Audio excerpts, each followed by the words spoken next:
C'est toujours un plaisir de se réunir avec vous, puis de pouvoir prendre du temps pour louer le Seigneur, prier le Seigneur, chanter, puis en même temps écouter la parole du Seigneur. C'est édifiant, c'est fortifiant. L'Église sert à cela. L'apôtre Paul, quand il écrit une lettre aux Corinthiens, à un moment donné, il lui dit « Ce que j'ai de la misère à comprendre, et je dis ça dans mes mots, il dit « Vous vous réunissez non pour devenir meilleur, mais pour devenir pire. » C'est que dans l'Église, il y avait de la chicane, il y avait des divisions, il y avait des péchés, il y avait des affaires qui déplaisaient à Dieu.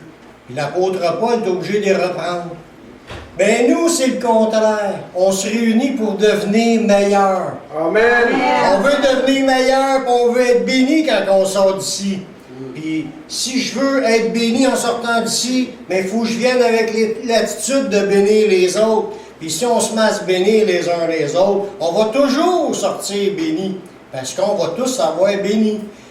On n'est pas ici en compétition, on n'est pas en chicane, puis on n'entretient pas d'animosité ou d'amertume. Tout ce qu'on veut, c'est la joie du Seigneur, la paix du Seigneur, l'amour du Seigneur, tout ce qui est bon, la bénédiction du Seigneur, puis être rempli de son Saint-Esprit et de la connaissance de sa parole. On va apprendre des choses, on va grandir, puis plus qu'on apprend des versets, des beaux versets, ça nous renforce. On ne veut pas être des enfants qui flottent à tout vent de doctrine. On veut être des hommes à la stature de Christ, des colonnes, l'appui de la vérité. On veut être capable de prêcher les choses comme qu'ils le sont, sans compromis. Amen. Amen. Nous sommes en train de continuer la petite étude sur la foi. On achève. On a vu quelques messages là-dessus. Puis je dis qu'on achève, mais en réalité, on achève. On n'achèvera pas tant qu'on va être sur cette terre. Aussi longtemps qu'on peut dire aujourd'hui, bien, on a encore à s'encourager, à persévérer dans la foi. Quand on est capable de dire aujourd'hui, la journée qu'on sera plus capable de dire aujourd'hui, non. Si tu n'es plus capable, c'est parce que tu es mort, tu n'as plus besoin de t'encourager, tu es déjà rendu. Là, vu qu'on est capable encore de dire aujourd'hui, on a à s'encourager. Il ne faut pas lâcher, persévérons dans la foi. On a tout à gagner de persévérer.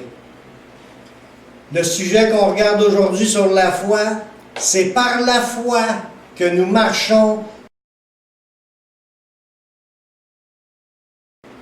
Y a-t-il quelqu'un qui a vu le ciel? À part que la révélation qu'on a dans la Bible, il n'y a pas personne, je pense, qui l'a vu. Jésus, lui, il pouvait parler de cela parce qu'il venait du ciel. C'est lui qui l'a créé. Il pouvait nous révéler les choses, mais nous, on n'y a pas été. Et notre marche terrestre est par la foi. Nous y croyons qu'il y a quelque chose après. Amen. Êtes-vous de ceux qui croient qu'il y a quelque chose après? Oui. C'est notre espérance. Sinon, à quoi ça sert d'être chrétien s'il n'y a rien? Si Dieu nous aura dit, il n'y a rien après, bien, tout se bien de se laisser aller, de profiter de tout ce qu'il y a ici. C'est le seul passage qu'on a à faire. Mais je ne suis pas ça. On est en passage ici, puis on s'en va là, dans cette vie sans fin. Dieu nous appelle à prendre une décision pour lui, par la foi, sans avoir vu. C'est d'y faire confiance. Il nous a révélé des choses, puis là, il nous dit, suis-moi. Là, on veut prendre la décision de suivre Jésus, mais on le sait, on ne le sait pas où est-ce qu'on s'en va. On le sait, on ne le sait pas en commençant. Mais c'est comme si on le sait en dedans. On a une confiance, on a une assurance que ce que Jésus dit, c'est vrai. Là, on décide de s'accrocher à lui et de prendre ses révélations et de bâtir notre vie sur ce qu'il nous présente comme opportunité de faire partie de ceux qui vont vivre cette vie sans fin.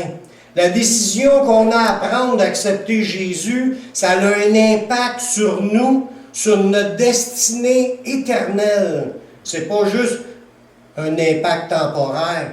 Si moi je me trompe puis je me marie pas avec la bonne femme, puis je marie la mauvaise femme, puis j'ai à vivre en forçant toute ma vie parce que c'est pas la bonne, j'ai fait une grosse erreur, mais c'est juste pour le 30 ans de vie terrestre, 40 ans, que je vais avoir à subir les conséquences d'une erreur, d'un choix une erreur que j'aurais faite de ne pas avoir marié la bonne. Mais accepter Jésus ou le rejeter, ça, c'est une décision qui est beaucoup plus importante parce que ça a un impact éternel. Lorsqu'on étudie la parole de Dieu, nous pouvons constater des déclarations dans la Bible là, qui sont vraiment tranchantes, où ce que des décisions qui ont été prises par un seul individu ont un impact même sur toute l'humanité. Je vais vous donner l'exemple de Noé, dans Hébreux 11:7. Une décision qu'il a prise, ça a eu un impact sur l'humanité tout entière. Ça nous dit, c'est par la foi que Noé, divinement averti des choses qu'on ne voyait pas, mais il a été averti qu'il y avait un déluge qui s'en venait. Lui, il a juste reçu comme l'idée venant de Dieu. Dieu, il n'a pas apparu. Il a reçu une révélation, il était convaincu que c'est le Créateur qui est en train de lui parler, puis il a dit, il y a un déluge qui s'en vient. Noé, il a saisi cette révélation-là, il y a cru. Il dit, il est saisi d'une crainte respectueuse, il a construit l'arche pour sauver sa famille. Il a décidé de prendre position sur la révélation de Dieu. Dieu lui a dit, ça s'en vient. Lui, il a dit, j'y crois. Puis là, qu'est-ce qu'il faut faire? Il a dit, bâtis l'arche. Il a commencé à la bâtir. Une décision, il dit, moi, il faut que je sauve ma famille. Amen. Il a pris la décision, puis à cause de sa décision, ça nous dit dans le verset, par elle, cette décision-là, qu'il condamna le monde. À cause qu'il a accepté de sauver sa famille par la foi, il a cru en la parole que Dieu lui a révélée, il a bâti l'arche, puis là, Dieu il a pu mettre un terme, puis noyer l'humanité tout entière sous le déluge. Une décision a changé le cours de l'histoire pour les êtres humains. Puis ça nous dit, à cause de cette décision-là aussi, il est devenu héritier de la justice qui s'obtient par la foi. Il a cru, puis il a passé aux actes. Il a fait ce qu'il avait à faire, ça l'a condamné le monde, ça a condamné le monde, ça a sauvé sa famille. Tout ça pour dire que nous, en croyant, en saisissant les promesses de Dieu, puis en y croyant, nous, peut-être qu'on ne condamne pas le monde, mais on sauve, on se sauve, puis on peut sauver nos familles. C'est les décisions salutaires qui vont avoir un impact jusque dans l'éternité. Là, aujourd'hui, on en reparle, puis un jour, on va être rendu. Waouh! J'ai-tu bien fait? C'est là qu'on va le savoir, puis là, on va le réaliser pleinement. J'ai-tu bien fait d'avoir accepté Jésus? On va pouvoir se le dire, puis on va être là. On va voir des passages tantôt que ce n'est pas tout le monde qui peut se le dire, qui vont être là. Les promesses de Dieu reposent sur l'espoir de la vie éternelle. Le but de Dieu, la création de Dieu, c'est une promesse de vie. Au début de la création, Adam et Ève lui ont dit « Mangez de l'arbre de la vie, puis vous allez vivre éternellement. » Le but de Dieu, c'est de donner la vie éternelle aux humains. Mais il savait que le diable viendrait, puis il ferait tout ce trouble-là. Fait que Dieu avait déjà prévu son plan d'envoyer son Fils, de mourir sur la croix, verser son sang, puis de donner la vie éternelle par la foi au sacrifice, au sang de Jésus qui était versé. Puis là, ça nous dit que Dieu, son plan, même dans le Nouveau Testament, il veut nous donner l'espoir de la vie éternelle. Il veut qu'on y pense qu'il y en a une vie éternelle. Il dit, dans Tite 1:2, ça repose sur l'espérance de la vie éternelle promise dès les plus anciens temps par le Dieu qui ne ment point. Dieu ne ment pas.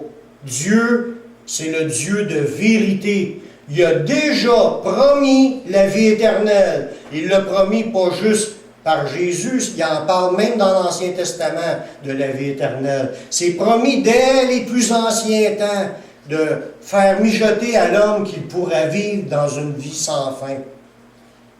L'espoir a tombé quand on était privé de l'arbre de vie. Puis ça, c'est comprenable. On n'avait plus accès à cet arbre-là. Donc, la mort s'est étendue sur tous les hommes. Mais en Jésus, l'espoir renaît, parce que quand Jésus a accompli tout ce qui était nécessaire pour enlever de ce qui était sur nous qui nous empêchait d'y entrer, parce qu'il y avait quelque chose sur nous qui nous empêchait d'entrer dans l'éternel. Ce quelque chose-là, ce sont nos péchés, nos crimes, nos désobéissances. Tout ce qu'on a pu faire depuis qu'on est conscient puis qu'on désobéit à la parole de Dieu, c'est des souillures sur nous. Ça en prenait juste une tâche, puis ça nous empêchait d'entrer dans la présence du Dieu Saint. Jésus est venu pour effacer nos péchés, nous laver de nos péchés. Amen. Amen. Pourquoi que les humains ont espoir, ou ils ont une attente, puis qu'ils veulent cet espoir-là d'avoir la vie éternelle? Pourquoi que vous pensez qu'on a cette aspiration-là? Les chats, les chiens ne pensent pas à ça. Mais nous, on y pense. Pourquoi? Parce que Dieu a mis en nous la pensée de l'éternité. C'est écrit dans Ecclésiaste, le chapitre 3, le verset 11. Dieu, il a fait toutes choses bonnes en son temps, même il a mis dans les cœurs la pensée de l'éternité. Bien que l'homme ne puisse pas saisir l'œuvre de Dieu, que Dieu a fait du commencement jusqu'à la fin. On ne peut pas comprendre tout son plan, mais on comprend que son plan a rapport avec l'éternité. L'espoir de l'éternité est déjà semé dans nos cœurs, puis pas juste les chrétiens qui ont cette pensée-là. C'est dans l'homme. Je n'étais même pas sauvé, puis je pensais à ça, qu'il y avait une éternité. Puis tout du monde qui dit « Oh, moi, je ne crois pas en Dieu », mais s'ils sont sincères, ils vont nous le dire, qu'ils ont pensé qu'il y a quelque chose après. Oui, il y a quelque chose après. Tout le monde pense, tout le monde, comme la chanson du monde qui disait, tout le monde va aller au ciel, mais personne ne veut mourir. Mais tout le monde veut y aller au ciel. Il y a juste quelques personnes, comme je dirais, un peu dérangées mentalement, qui vont dire qu'ils veulent aller dans les temps de feu. Ça, c'est parce qu'ils disent des choses sans comprendre. Tout le monde espérerait rentrer au ciel, dans le lieu de la félicité de Dieu, la bénédiction, l'amour, la paix, etc. Tout ce qu'on va vivre de bien, où il n'y aura plus de mort, plus de maladie, plus de souffrance. Ça, que du bonheur, de la joie, de vivre, la paix, la grâce, la bénédiction, la santé, la longévité. On va être des êtres éternels. Les hommes de Dieu comme Abraham, là, il n'y avait pas de Bible dans ses mains. Ça n'existait pas, la Bible. Il y avait juste des paroles oralement transmises du début de la Genèse, depuis Adam et Ève, pour connaître un peu l'enseignement des ancêtres. C'était juste ça qui se répétait jusqu'à temps que Moïse l'a mis par écrit. Mais l'histoire était répété de bouche à oreille, puis il mémorisait depuis le début jusqu'à temps d'Abraham. C'était ça qu'il avait comme compréhension, les choses que ses ancêtres lui ont transmises. Il n'y avait pas de Bible, mais il y avait quand même l'idée, il savait que Dieu existait, puis il savait que Dieu l'appelait aussi. Dieu lui a parlé, puis on voit dans un passage, puis il y avait même lui-même l'idée qu'il y avait une éternité après, même si on n'y avait pas dit, même s'il n'y avait pas de Bible. Juste le fait des choses qu'il avait compris de Dieu, puis des choses qu'il pouvait méditer comme révélation de Dieu. Il avait déjà, lui aussi, le cœur à penser qu'il y avait une éternité qui s'en venait, puis qu'il avait à se préparer. Ça nous parle de cela dans Hébreux chapitre 11, versets 8 à 10. Lorsque Abraham est parti pour marcher par la foi, il a répondu à l'appel de Dieu. Dieu lui a dit, quitte ta famille, tu t'en vas dans une terre où ce que je vais te montrer. Il ne savait pas où il s'en allait.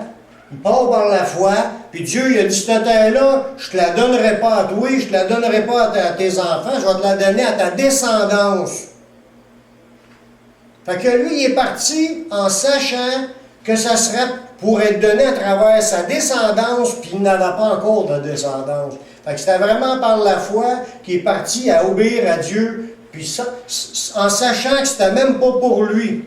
Mais il dit, toutes les places où ce que tu vas mettre tes pieds, je vais le donner à ta descendance. Fait qu'il dit, c'est par la foi, dans Hébreux 11.8, qu'Abraham, lors de sa vocation, obéit et partit pour un lieu qu'il devait recevoir en héritage et qu'il partit sans savoir où il allait. C'est par la foi qu'il vint s'établir dans la terre promise, comme dans une terre étrangère. Parce qu'elle appartenait déjà à d'autres personnes, cette terre-là. Lui, il est juste venu comme en passant dans la terre promise. Puis c'était pas pour lui, il n'a pas eu un terrain de lui qui lui a été donné. Dieu lui a dit, je vais donner ça à ta descendance. Puis il n'avait pas encore d'enfants, mais il espérait avoir des enfants.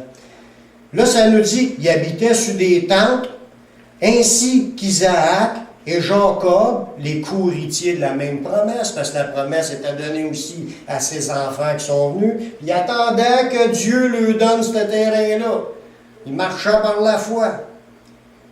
Ça nous dit au verset 10, car il attendait la cité qui a de solides fondements, celle dont Dieu est l'architecte et le constructeur.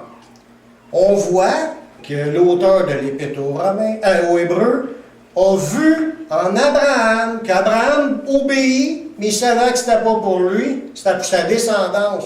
Fait qu'il est parti dans l'obéissance à Dieu en ayant espoir aux choses que Dieu t'a voulu donner après sa mort. Ça nous dit, il attendait une cité qui a de solides fondements. Il attendait la Jérusalem céleste. Il attendait d'entrer dans le royaume des cieux. C'était ça son espérance. Il savait que c'était pas pour lui celle-là, mais il marchait quand même par la foi, sachant que Dieu a encore de quoi de plus après. Les hommes de Dieu reconnaissaient qu'il était de passage dans ce monde, les hommes de Dieu de l'Ancien Testament. On va voir un autre passage dans Hébreux. Ça nous dit que les hommes de Dieu attendaient des promesses de Dieu, puis ils savaient qu'ils étaient de passage dans ce monde, puis ils attendaient tous par la foi l'entrée dans la cité céleste. On voit ça dans Hébreux 11, 13 à 16.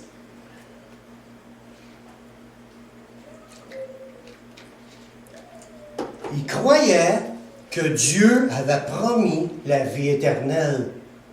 Mais ils savaient que ce n'était pas pour être sur cette terre, puisque l'accès au jardin d'Éden s'est fermé. Donc, ce n'est pas pour ici qu'il y a une vie éternelle. Ils attendaient autre chose que Dieu était pour leur donner. Regardez bien comment est-ce qu'il nous dit ça dans Hébreux 11, le verset 13. C'est dans la foi qu'ils sont tous morts, en parlant des héros de la foi, les gens qui marchaient par la foi. Vous irez lire à partir du verset 1, là, du chapitre 11, c'est par la foi qu'un tel a fait ça, par la foi l'autre a fait ça, par la foi, c'est à tous des gens, l'histoire, comme quoi un résumé bien rapide, de plusieurs personnes qui marchaient par la foi. Puis c'est dans la foi qu'ils sont tous morts, sans avoir obtenu les choses promises. Parce que là, il ne parle pas des choses promises terrestres, il parle des choses promises célestes. Mais ils les ont vues et saluées de loin, les choses célestes qui s'en venaient, reconnaissant qu'ils étaient étrangers et voyageurs sur cette terre. Ceux qui parlent ainsi montrent qu'ils cherchent une patrie. On cherche une patrie, ceux qui marchent par la foi. S'il avait en vue celle d'où il était sorti, il aurait eu le temps d'y retourner. Mais maintenant, il en désire une meilleure, c'est-à-dire une céleste. Voyez-vous, l'espoir des hommes de Dieu de l'Ancien Testament, c'était même si je n'ai pas eu toutes mes promesses dans ici, je le sais qu'il y a de quoi qui s'en vient, c'est encore bien plus grand. Une entrée dans le royaume céleste de Dieu. C'est pourquoi Dieu n'a pas honte d'être appelé leur Dieu, car il leur a préparé une cité.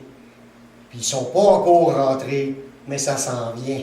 Amen. Une cité qui nous attend, frères et sœurs, qui est là, qui est donnée à tous ceux qui marchent par la foi en Jésus.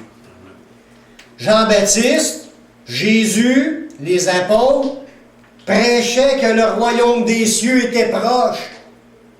Le royaume des cieux, le royaume du ciel, il était proche. Où est-ce qu'il était? Jésus, quand il prêchait ça, il ne disait pas ça pour dire « ça ne sera pas long, là, dans 15 minutes, vous allez le voir retomber. » Ou dans 1 an, 5 ans. C'était pas quand il dit qu'il était proche, ce n'était pas une question de temps éloigné.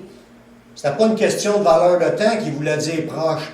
Proche dans le sens proximité. Il est à côté de toi, le royaume de Dieu. Le royaume de Dieu s'est approché de vous. Il est où le royaume des cieux qui est venu sur cette terre? Jésus disait, le royaume des cieux, il est proche.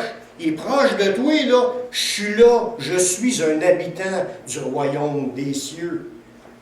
On attend la cité céleste. En attendant, Dieu nous a envoyé quelques-uns de ses envoyés. Des gens qui habitent déjà le royaume des cieux. Qui sont là, sur la terre, en train de dire aux autres, le royaume, il est bien proche. Je suis juste à côté. Il est en moi, le royaume. C'est l'Esprit Saint. On fait partie, ceux qui ont donné le vœu au Seigneur, des concitoyens des saints, gens de la maison de Dieu. Mais on est 2 pieds sur la terre, on est le royaume des cieux, on est le royaume de Dieu qui se présente aux gens, qui est en train de leur dire, accepte-les, rentre toi aussi, puis tu vas faire partie des concitoyens de la ville sainte. Amen. Jean-Baptiste, Jésus, les apôtres prêchaient que le royaume des cieux était proche. On voit ça dans Matthieu 4, 17. Dès ce moment, Jésus commençait à prêcher et à dire, « Repentez-vous, car le royaume des cieux est proche. » Il est juste à côté de vous autres. Jésus était le représentant du royaume des cieux, envoyé sur la terre dans le but de leur dire, « Repentez-vous, puis entrez dans ce royaume-là. » Il faisait l'invitation. Et nous, aujourd'hui, en Jésus-Christ, on est tous des ambassadeurs du royaume des cieux, de la cité céleste, de la Jérusalem céleste. On est là pour inviter le monde.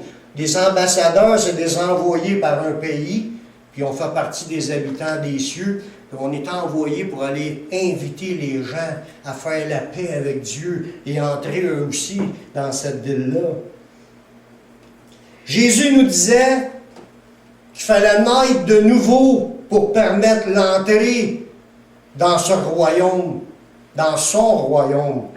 Jean 3, 5 à 7, je vais reprendre tout le texte, mais c'était le but, n'était pas là. Tu ne viens pas au monde comme étant un habitant de cette cité-là. Mais à quelque part dans ta vie, tu peux en être, tu peux en devenir un. Tu peux devenir être un habitant de la cité céleste. Mais pour voir ou entrer dans le royaume de Dieu, dans le royaume des cieux, il faut que tu naisses de nouveau. Il faut que tu naisses une deuxième fois. Autant que tu es né de ta mère, tu es sorti de l'eau, mais il faut que tu naisses aussi de l'Esprit.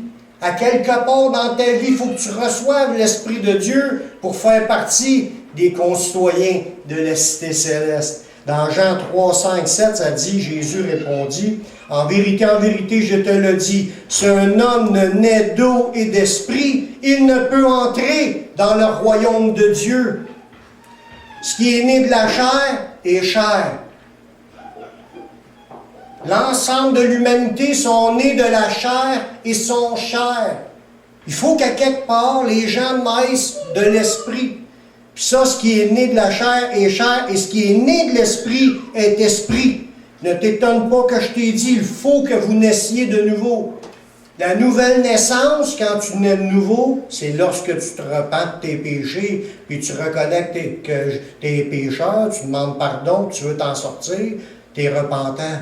Là, tu vas reconnaître que Jésus est mort justement pour te pardonner de tes péchés. Puis tu vas dire, je le veux être pardonné. J'accepte Jésus comme mon sauveur, comme mon Seigneur. Tu es repentant, tu veux suivre Jésus, il te pardonne, puis il te donne son Saint-Esprit. C'est là que la nouvelle naissance commence. C'est là que ta nouvelle vie commence.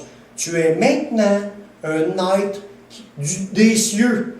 Et tu viens de voir et d'entrer Parce qu'il l'a dit. Si un homme ne naît d'eau et d'esprit, il ne peut entrer. Il faut que tu naisses de l'esprit pour entrer. Il faut que tu naisses de nouveau. Il faut que tu reçoives le Saint-Esprit pour entrer. Ça veut dire qu'une personne qui a reçu le Saint-Esprit, elle s'est convertie, a reçu le Saint-Esprit, elle est entrée. Tu es maintenant un habitant de la cité céleste et tu as le droit d'espérer la même chose qu'Abraham et les autres qui sont morts dans la foi, qui croyaient. On s'en va dans la cité céleste et Dieu en a préparé une, elle nous attend. Amen. Ça n'est qu'une question de temps. Tous les gens qui marchent dans la foi qui sauvent, parce que, comme je l'ai déjà dit, il y a une foi qui ne sert pas. Il y a de la foi dans l'inutilité, de la foi dans les fausses affaires. Ça ne sauve pas, mais ça rend une foi. Et tu te forces. Tu as la foi en ta statue. Ça ne sert à rien. Une foi en des choses qui ne sert à rien, ça ne sert à rien. Il faut que tu aies la foi dans la vérité, au Dieu de la vérité, puis à Jésus qui est le Dieu de vérité aussi. Nous sommes dans le véritable, en son Fils Jésus-Christ. C'est lui qui est le Dieu véritable et la vie éternelle, que ça nous dit dans 1 Jean 5,17. Mais tous les gens qui marchent dans la foi, qui sauvent, ils croient à la résurrection et la vie dans le royaume éternel. Parce que Jésus a mis en évidence la vie et l'immortalité. Comment? Ben, il a ressuscité d'entre les morts, puis il est venu se montrer à ses disciples pendant 40 jours. Thomas, lui, il ne croyait pas à cela, puis il a fallu que Jésus lui apparaisse. Thomas, viens ici, mets ton doigt dans le trou. Mon Seigneur et mon Dieu. Et Dieu heureux celui qui croira sans voir. Et nous, aujourd'hui, on ne l'a pas vu, mais on y croit, et on sait que Jésus est ressuscité. Il met en évidence la résurrection, et on le sait qu'il y en a une, puis ça nous attend. Amen. On s'en va là. Amen. Amen. Amen. Mais tous ceux qui marchent dans la foi, qui sauvent, ils croient qu'il y a une résurrection, puis qu'il y a une vie éternelle après. Dans 2 Pierre 3, 13 à 14, ça nous dit, « Mais nous attendons, selon sa promesse, de nouveaux cieux et une nouvelle terre, où la justice habitera. » C'est pourquoi, bien-aimés, en attendant ces choses, appliquez-vous à être trouvés par lui sans tache et irrépréhensible dans la paix. En attendant ces choses, êtes-vous de ceux qui attendent ces choses? Avez-vous la foi? Croyez-vous à la résurrection? Oui, et puis on s'en va dans la vie éternelle? Oui. Amen. Amen. Amen. Nous croyons, puis on s'en va là, frères et sœurs. Nous attendons cela à cause de sa promesse. Y en a-tu des promesses d'avoir la vie éternelle? Oui. Dans le Nouveau Testament, il y en a comme ça, j'aurais pas en sortir, plein qui parlent de la vie éternelle. Ils sont tous en Jésus. Si tu as le Fils, tu as la vie. Si tu n'as pas le Fils, tu n'as pas la vie. Il y en a plein de versets comme cela. La vie éternelle est dans son Fils Jésus-Christ. Amen. Amen. La révélation dans l'Apocalypse, qu'on peut aller voir dans l'Apocalypse 21, les versets 10 et 1, ben, tu lis le chapitre au complet, mais on ne le lira pas aujourd'hui, mais ça nous donne une description de cette ville céleste où est-ce qu'on s'en va. Je vais juste lire quelques lignes de versets 10 et 11 de l'Apocalypse 21. Ça nous donne une brève description de sa beauté. Mais si vous lisez au complet le chapitre, vous allez voir les belles choses, les descriptions, les murs comme du cristal, les portes comme des perles. La ville, c'est comme la lumière, c'est la gloire de Dieu qui l'éclaire. Même pas besoin de soleil, il n'y a pas de soleil, c'est le jour, puis tout le temps le jour. Il n'y a pas de nuit dans la ville sainte. C'est Dieu qui éclaire lui-même, c'est Jésus qui est son flambeau. Puis les rues sont pavées d'or, les murs comme du cristal transparent.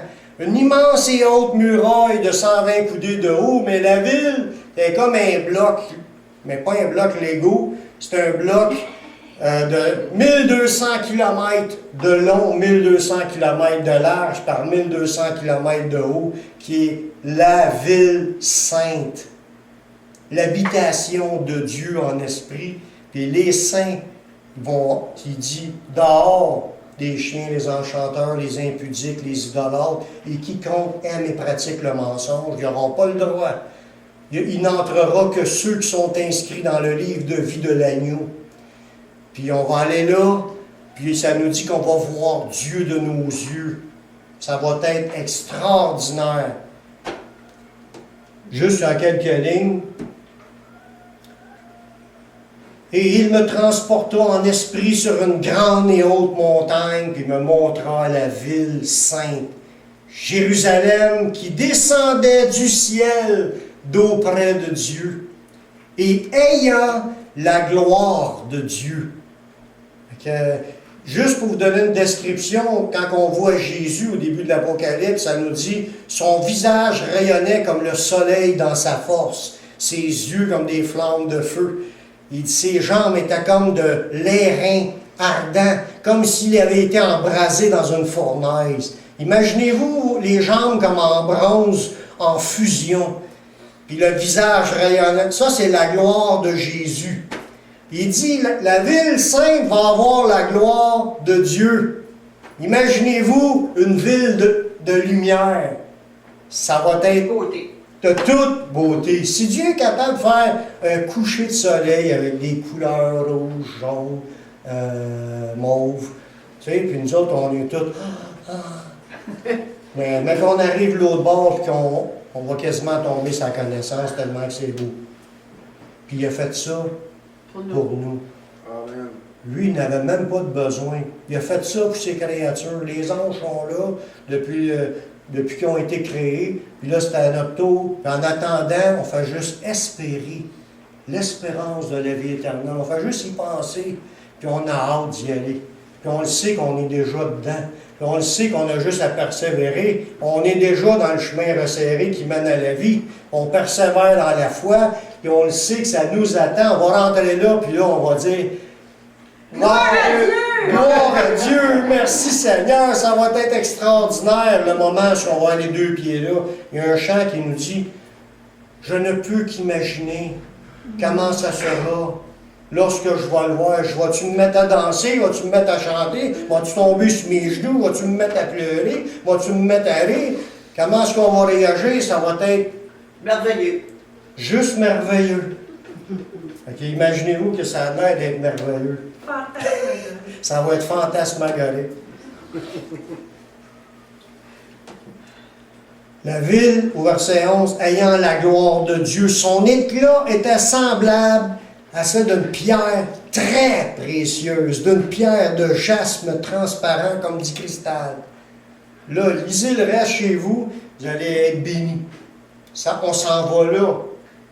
On ne s'en va pas ailleurs que là. Persévérer dans la foi en Jésus, on a cet espoir, comme tous les milliards de chrétiens, c'est de se ramasser là. Tous ceux qui marchent par la foi constatent que leur tente terrestre se détruit. Qui a trouvé, dans le temps de l'apôtre Paul, il vivait sur des tentes. Il allait évangéliser, il couchait dans une tente. Imaginez-vous, dans le désert, une tente.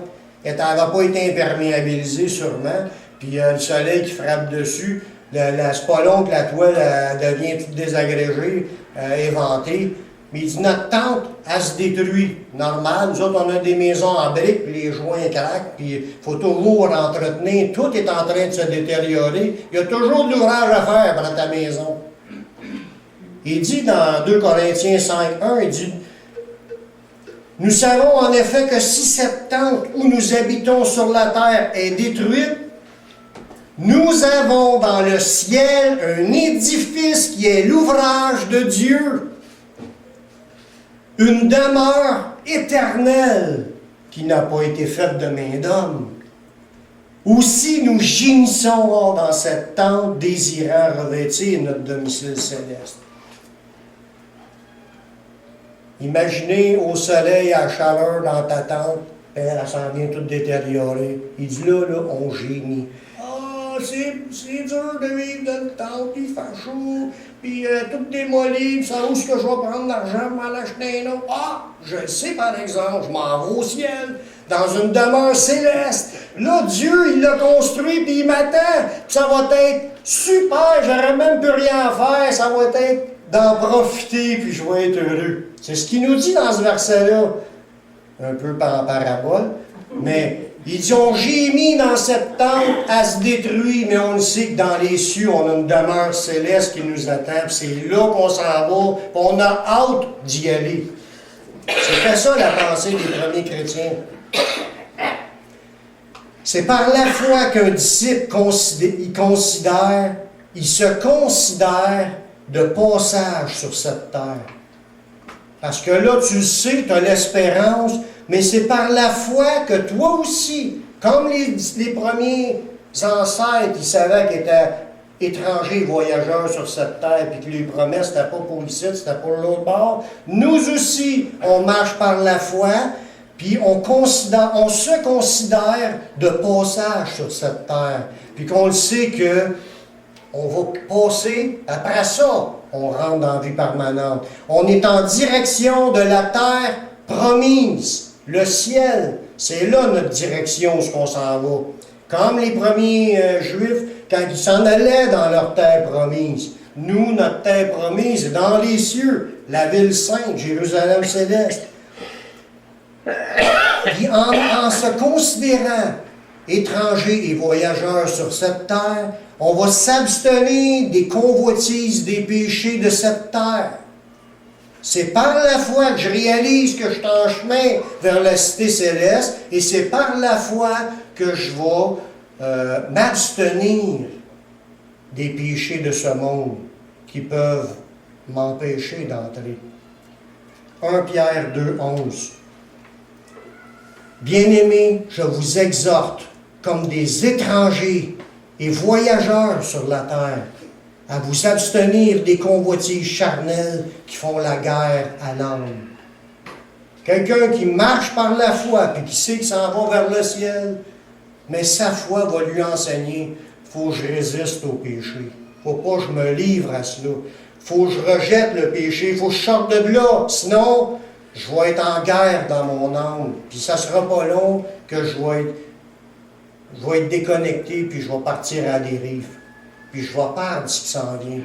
Faut réaliser, là, on n'est pas ici pour profiter du péché. Non. On est ici pour, en passage, c'est là ma vraie vie. Ma patrie, c'est là au bord. C'est pas ici. On n'a pas de cité permanente ici. On n'est que de passage. Tout ce qu'on a, tous les efforts qu'on a mis, c'est pour du temps terrestre, oui. Temps terrestre, 30 ans, 40 ans, après ça, tu meurs. Ton stock, il s'en va où? Il reste ici. Tout ce qui reste, c'est les choses que tu as faites en Dieu. Fait qu'il est important de réaliser, mais concentrons nos efforts pour servir le Seigneur, puis de vivre en fonction de la vie éternelle. Puis servir le Seigneur, c'est dire non au péché, rejeter ce qui pourrait nous enfarger, nous ralentir. C'est ce que ça nous dit dans le prochain verset. Tous les disciples qui marchent par la foi sont appelés à rejeter leur fardeau et leurs péchés afin de courir dans ce monde, ayant les regards sur Jésus qui est assis à la droite de Dieu. Jésus l'a couru son bout, puis il est maintenant assis à la droite de Dieu. Nous, c'est là qu'on s'en va, puis c'est là qu'on veut se rendre. Puis il nous dit la même chose, rachetez vos fardeaux, rachetez vos péchés, courez pour le Seigneur, pour le temps. Vous êtes juste en passage. Profitez de ce passage pour vous enrichir pour le ciel. Hébreux 12, 1, 2, ça nous dit, « Nous donc aussi, puisque nous sommes environnés d'une si grande nuée de témoins, les gens qui ont parlé dans les écrits de l'Ancien Testament puis dans le Nouveau Testament, ça nous dit, « Rejetons tout fardeau et le péché qui nous enveloppe si facilement, et courons avec persévérance dans la carrière qui nous est ouverte, ayant les regards sur Jésus, le chef et le consommateur de la foi, qui en vue de la joie qui lui était réservée, il a souffert la croix, méprisé l'ignominie, et s'est assis à la droite du trône de Dieu. » Dieu nous appelle à se rendre là, et il nous dit, ayez les yeux sur celui qui est déjà rendu, Jésus, puis rejetez les fardeaux, ce qui nous ralentit, ce qui nous fait perdre notre temps, ce qui peut nous piéger, ce qui peut nous empêcher de servir le Seigneur, ce qui peut nous bloquer dans notre communion avec Dieu, ce qui peut nous refroidir spirituellement, ce qui peut nous enchaîner, puis qu'on ne soit pas là pour l'œuvre de Dieu. Il y a toutes sortes de choses que le diable peut faire, ce que le monde peut offrir, puis il faut vraiment s'engager, prendre le temps qui reste, puis courir pour le Seigneur. Il n'en reste pas long. Il n'en reste pas long. Encore un peu de temps, puis là, mon juste viendra, puis là, on va se ramasser avec le Seigneur. En attendant, c'est juste un petit peu de temps à courir pour le Seigneur. Quelle est cette décision que Dieu nous appelle à prendre pour lui, par la foi? Comme j'ai dit au début du message, on a des décisions à prendre, des décisions qui peuvent changer le cours de notre existence, même changer notre position dans l'éternité. Des décisions qui peuvent, pour nous sauver et sauver nos familles, sauver nos voisins, nos amis, et avoir un impact sur ceux qui nous entourent. Dans 1 Jean 5, 11, c'est le dernier verset. Et voici ce témoignage. C'est que Dieu nous a donné la vie éternelle. Et que cette vie est dans son Fils. Celui qui a le Fils a la vie éternelle. A la vie. Celui qui a le Fils a la vie. Celui qui n'a pas le Fils de Dieu n'a pas la vie. La décision qu'on a à prendre, c'est d'accepter Jésus-Christ comme notre sauveur personnel. Il faut le recevoir. Il faut lui dire qu'on est pécheur, puis il savait déjà, mais il veut que tu le dises pour que tu le confesses. Que tu confesses. Il sait qu'on l'a fait. C'est pas parce que ça lui fait plaisir de nous le rappeler, c'est que nous, on a besoin de confesser. C'est plus pour qu'on prenne une conscience de ce qu'on est comme notre état. On est des pécheurs. Seigneur, c'est vrai que je suis pécheur. Je te demande pardon. Je n'ai pas rien pour ma défense. On ne cherche pas à s'excuser devant Dieu. Ouais, mais c'est la faute de l'autre. Non, on est pécheur. On le confesse, on l'avoue. Tu es mort sur la croix pour que tu m'as pardonné mes péchés. Tu as versé ton sang pour que je puisse être lavé, puis me donner la vie éternelle. Je la veux, cette vie-là, je veux y aller. J'ai la pensée de l'éternité, puis je vais être sur le bon bord. J'accepte Jésus comme mon sauveur personnel, comme mon Seigneur. Je veux te suivre, je veux te servir tous les jours de ma vie. Donne-moi ton Saint-Esprit pour qu'il me conduise dans la voie. Et le Seigneur va le faire. À partir du moment que tu le confesses, tu lui dis au Seigneur, il te pardonne, puis il te donne son Saint-Esprit. Tu nais de nouveau, tu viens d'entrer. Tu viens d'entrer, là il va te dire, persévère, marche pour le Seigneur, combat le bon combat de la foi, saisis la vie éternelle à laquelle tu as été appelé. On est des appelés, puis il veut qu'on rentre. C'est les élus qui rentrent, c'est pas les appelés. Il y a beaucoup d'appelés, mais peu d'élus. Il faut que tu sois un élu, puis les élus, c'est ceux qui vont être rendus au bout. Ils ont persévéré. Ils sont dans la foi jusqu'à la fin. Soyons de ceux qui vont rentrer. Père Seigneur, merci de ta parole qui nous enseigne sur notre état, mais aussi sur ce que tu as préparé pour nous. Seigneur, j'y crois. Je crois que tu as préparé une place dans cette vie éternelle, puis je veux y rentrer. Je te demande pardon pour tous mes péchés. Je te demande pardon pour le mal qui est en moi. Mais je sais que Jésus il est mort sur la croix pour pardonner mes péchés.